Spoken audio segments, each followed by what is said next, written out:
O avivamento no ministério de Pedro é o título da lição 6 na classe de adultos. A paz de Cristo para todos, sejam bem-vindos aqui ao nosso canal. Sou o presbítero Denis Pereira e é um prazer recebê-los aqui para semanalmente prepararmos mais uma lição da escola dominical. Semanalmente temos pré-aulas aqui para as classes de pré-adolescentes, adolescentes, juvenis, jovens e adultos. Por isso é muito importante você se inscrever no canal, ativar as notificações, dar like, deixar o seu comentário, que é muito importante para nós, tá bom? Olha só, aqui na descrição dos vídeos tem todas as minhas redes sociais. Nós estamos fazendo o lançamento deste livro, O Propósito é Maior que a Sua Dor. Este livro tem abençoado muitas vidas. A dor não é o propósito, mas tem propósito. Deus trabalha em nós através das nossas dores. E Deus também cura pessoas enquanto passamos pelo processo da dor. Por isso, adquira esse livro. Você estará abençoando o nosso ministério, me ajudando aqui nessa produção de conteúdo, investindo no meu tempo e me ajudando também a realizar um sonho meu e de minha esposa de comemorarmos 25 anos de casados com uma viagem este ano no mês de julho, tá bom? Então adquira o nosso livro, O Propósito é Maior que a Sua Dor. O link está aí na descrição, meu WhatsApp está aí também. Atendemos agendas, pregando, palestrando, treinando, tudo aí na descrição. E fique atento, tem um treinamento muito top sendo preparado para transformar suas aulas da escola dominical. Não pode perder, fique atento aí. Agora, mostre para o YouTube a importância do nosso trabalho. Inscreva-se, ative as notificações, dá like no vídeo, deixe seu comentário que é muito importante para nós. Lembrando que toda quarta nós temos aqui sala de professores e você não pode ficar de fora também, tá bom? Olha só, o avivamento no ministério de Pedro. Pedro, porém, pondo-se em pé como os 11, levantou a voz e disse-lhes: varões judeus e todos os que habitais em Jerusalém, seja-vos isto notório e escutai as minhas palavras. A vida de um crente pode ser comparada com antes e depois de um avivamento. O texto aqui desta lição está em Atos, capítulo 2, do 14 ao 24. Estamos tendo algumas interferências aqui na imagem, mas acredito que os irmãos estão escutando bem o áudio. E é por isso que eu peço aos irmãos aí que nos ajudem a adquirir o livro, enfim. Aí na descrição tem formas de você nos ajudar, porque quero adquirir equipamentos melhores, né, para servir melhor os irmãos. Olha só, nesta lição veremos o protagonismo do apóstolo Pedro, um dos mais destacados discípulos de Jesus Cristo, em dois momentos de sua vida. Primeiro, antes de ser batizado no Espírito Santo, apresentava-se como um homem impulsivo, voluntarioso, espiritualmente débil, frágil. Depois do Pentecostes, foi transformado em um homem cheio de unção e revestido do poder do alto. Então a gente vai extrair aí preciosas lições da vida do apóstolo Pedro. Tem um Pedro antes do Pentecostes e um Pedro depois do Pentecostes. Então, antes do Pentecostes, nós temos aí duas atitudes, não é? Uma delas é quando Jesus pergunta como que as pessoas o identificavam. E os discípulos disseram, uns João Batista, outros Elias, Jeremias, profetas. Mas quando ele pergunta aos discípulos, Pedro, tomando a voz, diz: tu és o Cristo, o Filho do Deus vivo. Tá? Então aqui neste momento, Pedro teve ali uma direção do Espírito Santo e ele declarou de fato quem Jesus era. Mas logo após este acontecimento, Jesus começa a dizer, não é, que ele vai para Jerusalém para ser entregue, para ser preso, para ser aprisionado, para ser crucificado, para ser morto. E Pedro começa a repreendê-lo, dizendo, olha, isso não vai acontecer. E aí Jesus o repreende, dizendo, para trás de mim, Satanás. Não é? Então, num primeiro momento, foi extremamente gratificante, não é? Jesus olhar para ele e falar assim, olha, que linda essa sua declaração, mas agora Jesus o repreende. Um outro episódio revelador da fragilidade aí de Pedro foi quando ele nega Jesus, não é? Ele nega Jesus 3 vezes. É por isso que, falando sobre santificação na classe dos jovens que está estudando sobre santificação, eu disse que nós não podemos achar que uma aula ou uma pregação é capaz de produzir novo nascimento numa pessoa. Pedro é exemplo disso. Andou 3 anos e meio com Jesus e ele se converte de verdade durante ali o Pentecostes. Porque mesmo depois da ressurreição, Jesus aparece para ele e diz: quando te converteres, confirma a fé dos teus irmãos. Então, se Pedro andou 3 anos e meio com o próprio Cristo não era convertido, a gente não pode achar que uma pessoa que ande, sei lá, 1 mês na igreja está convertida. Existem pessoas que têm experiências muito mais rápidas que as outras, ok? Mas novo nascimento é fruto de discipulado. Ela não é fruto de uma única pregação, de um discipulado consistente, sistemático, contínuo. Tá? Então esse é o Pedro antes de Jesus. Um Pedro impulsivo, um Pedro frágil, um Pedro medroso, um Pedro explosivo, ok? Esse é. Agora, é interessante o seguinte, tá? É interessante o seguinte, que o Senhor não o desprezou, né?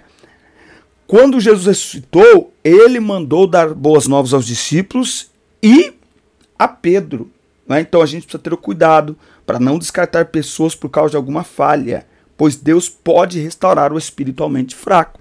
Tem um texto aqui, ó, Gálatas, capítulo 6, eu acho muito lindo esse texto, ó, Gálatas, vamos lá, Gálatas, aqui ó, capítulo 6, olha só, irmãos, se algum homem chegar a ser surpreendido em alguma ofensa, vós que sois espirituais, encaminhai o tal com espírito de mansidão, olhando por ti mesmo, para que não sejas também tentado. Tá? Então a nossa missão com aqueles que erram é ajudá-los a se levantar, é ajudá-los a serem restaurados.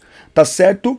Então esse é o primeiro ponto aqui. Pedro mostra os seus erros. Eu amo a Bíblia por isso. Ela mostra as falhas de Pedro, mas ela mostra também o poder restaurador que Jesus continua acreditando. Tá certo? Isso aconteceu com o próprio Judas, só que Judas teve uma atitude diferente de Pedro.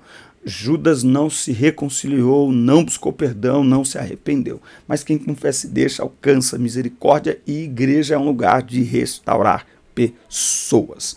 Muito bem. E aí, está gostando das nossas observações aqui? Fala para nós nos comentários, deixe o seu comentário, inscreva-se no canal, ative as notificações, dá like no vídeo. Muito importante você fazer isso. O algoritmo do YouTube não é crente, então você precisa dizer para ele que esse conteúdo é relevante para você, inclusive copiando o link e compartilhando para geral. 80% do nosso conteúdo é assistido a partir de links compartilhados no WhatsApp. Bom, muito bem. Tópico 2 aqui da nossa lição. Nós vamos falar sobre o Pedro após o Pentecostes. Pedro antes do Pentecostes, impulsivo, medroso, mas após o Pentecostes, Pedro, após ser batizado no Espírito Santo, tornou-se outro homem. Devido ao espanto das pessoas diante daquele fenômeno espiritual, o apóstolo dos judeus levantou a voz e com eloquência falou a respeito da promessa de Deus proferida pelo profeta Joel. Claro que essa mudança de Pedro não foi repentina, essa mudança de Pedro não foi resultante apenas daquele momento, mas de todo um trabalhar de Jesus ao longo dos anos junto com Pedro. A pregação de Pedro teve tão grande impacto sobre os ouvintes que nós temos ali a pergunta das pessoas: o que é que a gente pode fazer? E aí ele conclui a pregação dizendo que eles se arrependessem e fossem batizados em nome do Senhor Jesus Cristo para que recebessem um dom do Espírito Santo, sendo que naquele dia tivemos quase 3.000 almas aceitando a Jesus. Depois nós temos o episódio de Pedro e a cura do coxo, não é? Pedro ali com toda a ousadia, ele diz: eu não tenho prata nem ouro, mas o que temos, isso te damos. Em nome de Jesus Cristo Nazareno, levanta e anda. E logo depois disso, novamente, Pedro vai pregar um grande sermão a respeito da morte e ressurreição de Jesus. Então, Pedro pregando o evangelho mesmo. Depois tem outras ocasiões, né, do Pedro avivado, não é? Quase 5.000 almas aceitaram a Cristo. Então, Pedro ali no começo da igreja foi essencial. teve uma repercussão muito grande no Sinédrio, que era o tribunal religioso dos judeus. Os apóstolos foram interrogados pelo sumo sacerdote sobre com que autoridade eles faziam milagres, quando responderam com ousadia que era em nome de Jesus Cristo, a quem os judeus crucificaram injustamente, tá? Então eles ali na cara dos judeus, dos líderes judeus, que poderiam inclusive mandar matá-los, como eles iriam fazer outro tempo depois, mas ali naquele momento Pedro chamou de homicida, de assassinos do Messias, não apenas de um homem qualquer, mas do Messias tão esperado pelos judeus, não é? Nesse texto que ele fala que mais importa obedecer a Deus do que aos homens, e nesse texto que ele diz que eles saem felizes. Vamos olhar aqui, ó, Atos capítulo 4, eles saem dali felizes por terem sido e chamando, não podemos, olha o que eles disseram, não podemos deixar de falar do que temos visto e ouvido, tá? Mas eles ainda os ameaçaram mais e, não achando motivo para os castigar, deixaram-nos ir por causa do povo, porque todos glorificavam a Deus pelo que aconteceram, não é? E aí você vai ver aqui que eles vão adorar a Deus, eles vão fazer um grande culto a Deus de forma muito poderosa. E no versículo 31, e tendo orado, moveu-se o lugar em que estavam reunidos, e todos foram cheios do Espírito Santo e anunciavam com ousadia a palavra de Deus, tá? Então esse é o Pedro que vai liderar a igreja num dos maiores avivamentos aí da história. Tem o episódio de Pedro que curou Enéas, que estava paralítico há 8 anos. Dorcas ressuscitou. Eu acho que o episódio mais forte de Pedro é o episódio de Atos 10, quando Pedro é enviado pelo Senhor à casa de Cornélio. Cornélio e a sua família eram gentios. Pedro até então tinha reticências quanto ao evangelho chegar aos gentios. Pedro estava pregando só para judeus, mas o Senhor o manda ir até lá com um pouco de resistência de sua parte. E quando ele chega lá e ele está pregando, enquanto ele está pregando, a Bíblia diz que o Espírito Santo caiu sobre aquele ambiente e aquelas pessoas, aqueles gentios, foram batizados com o Espírito Santo, não é? Com o Espírito Santo. Versículo 44 de Atos 10. E dizendo Pedro ainda estas palavras, caiu o Espírito Santo sobre todos os que ouviam a palavra. E aí eles ficavam, os fiéis que eram da circuncisão, não é? Os judeus, todos quantos tinham vindo com Pedro, maravilharam-se de que o dom do Espírito Santo se derramasse também sobre os gentios, porque os ouviam falar línguas e magnificar a Deus. Então esse para mim é um dos maiores eventos envolvendo o ministério do apóstolo Pedro, tá? Olha só, nós chegamos aqui no tópico 3, que vai falar sobre a igreja de hoje e o avivamento de Pentecostes, tá? O Senhor Jesus previu que antes da sua volta haveria uma grande falta de fé, tá? Então assim, eu escuto muitas pessoas falando e até profetizando que antes do arrebatamento teremos um grande avivamento, e eu tenho dito desde o início desse trimestre, avivamento não será fruto de profecia. Avivamento será fruto de entrega, de rendição, de arrependimento, de busca. Segundo a Crônicas 7,14, a primeira parte. Sarar a terra, curar a terra, é resultado de um povo que busca a face do Senhor, se arrepende, se converte, abandona os maus caminhos. Aí tem avivamento. Então, o que nós temos hoje é este cenário aqui. Crescimento, multiplicação da iniquidade, tá? Mateus 24, 2 Timóteo capítulo 3, do 1 ao 5, 2 Timóteo 4, do 1 ao 5. É um ambiente de frieza, de indiferença espiritual, tá? Então, o que nós temos é um ambiente propício para vivermos um avivamento, tá? Agora, a parábola das 10 virgens, mais especialmente as 5 prudentes, traz a imagem de uma igreja santa, consagrada a Deus e ungida pelo Espírito Santo. É uma igreja preparada para o noivo. É a igreja que subirá na ocasião do arrebatamento. Com o apóstolo Pedro, que anelava pela vinda do Senhor de maneira avivada, estejamos também avivados e preparados para ouvir o toque da trombeta por ocasião do arrebatamento da igreja, tá? Então, nós necessitamos de um avivamento? Sim. Por quê? Porque a iniquidade tem aumentado, a imoralidade, o afastamento das pessoas, a frieza espiritual. Então nós necessitamos. Agora, esse avivamento, a gente precisa entender o avivamento, a falta de entender o que ele é. Então o avivamento é voltar-se para Deus, é voltar-se para a palavra. Não há avivamento sem oração, não há avivamento sem palavra. Simples assim. Avivamento não é barulho, avivamento não é movimento, avivamento não é mudança na liturgia do culto. Avivamento é a igreja voltar para a palavra e para a oração. É nítido isso, a gente tem pregado por diversos lugares. Toda vez que nós chegamos em uma igreja e esta igreja ela tem uma rotina de oração, ela tem o hábito de orar normalmente, independente de festa de congressos, é nítido a diferença no ambiente, no clima do culto. Então, é nós que buscamos ao Senhor e o avivamento ele acontece. Lembrando, avivamento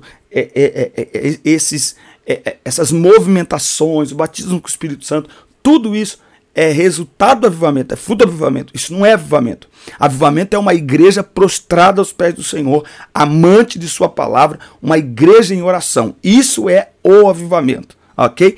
O poder, a glória, a Shekinah, o mistério, o manto é resultado do avivamento. O que nós estamos vendo hoje é as pessoas supondo resultados. É as pessoas manipulando o resultado para dizer que está vivendo avivamento. Não está vivendo avivamento, tá certo? Avivamento é diferente. Avivamento, quando acontece a mudança de comportamento. Não existe avivamento que não gere mudança de comportamento, porque avivar é voltar para a palavra, que produz vida, que renova, que restaura, que vivifica e que, portanto, muda e transforma. Amém, meus amigos? Esta foi a nossa pré-aula da lição 6 na classe dos adultos. Muito obrigado por nos acompanhar. Assista, curta, compartilhe, inscreva-se no canal e até o nosso próximo encontro. Deus abençoe todos vocês.